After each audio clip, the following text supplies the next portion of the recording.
In the best-known version of Milgram's experiment, 65% of people administered apparently lethal shocks of 450 volts, but 35% refused.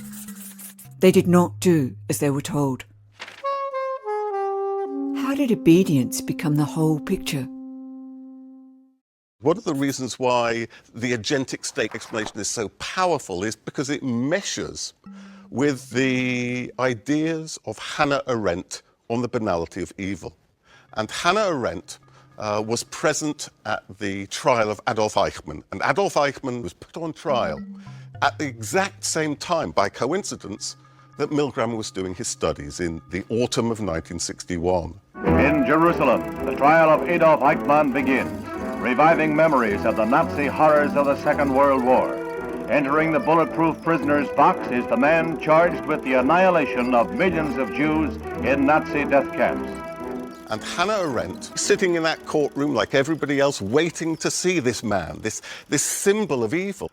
And what she saw coming into the room was this slightly hunched, insignificant, fastidious bureaucrat. And she began to think perhaps the really terrifying thing is that this man is not monstrous. He's not different from you and I. He is ordinary. And that what is truly terrifying is that anybody put in the right, or rather the wrong circumstances, might become obsessed with the detail, obsessed with the bureaucracy, and do terrible things. And so she wrote of the banality of evil.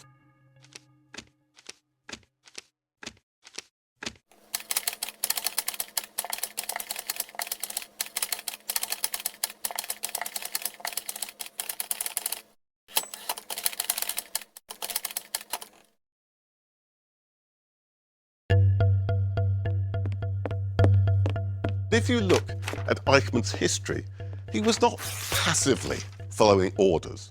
Eichmann's most atrocious act was in 1944, when he went to Hungary to destroy the last remaining Jewish community in Europe. And at that point in 1944, his superior, Himmler, realizing the war was being lost, thought he'd try and do a deal with the Allies, that he would try and trade Jewish lives for military equipment for trucks. Now, it was never going to work. But the point is that rather than going along with orders, Eichmann fought Himmler, tried to undermine Himmler, tried to stop Himmler doing this deal, because Eichmann believed in what he was doing. It wasn't that he was thoughtless. It wasn't that he wasn't aware of what he was doing. He knew perfectly well he was murdering hundreds of thousands, millions of people. He believed in it. He was a true believer. And in Milgram studies, when people go along with things, it's because they believe in it. They think they're engaged in a positive cause. They are, if you like, engaged followers rather than mindless bureaucrats.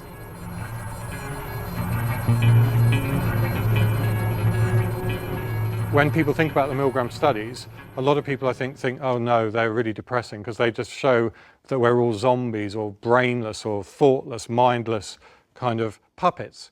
And actually what you see here is that's just not the case, that people are thinking, sentient agents who are making decisions and that they're responding very dynamically to the complex situations.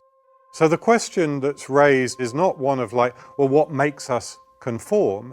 It's rather, what are the conditions under which we both conform and obey, and what are the conditions under which we resist?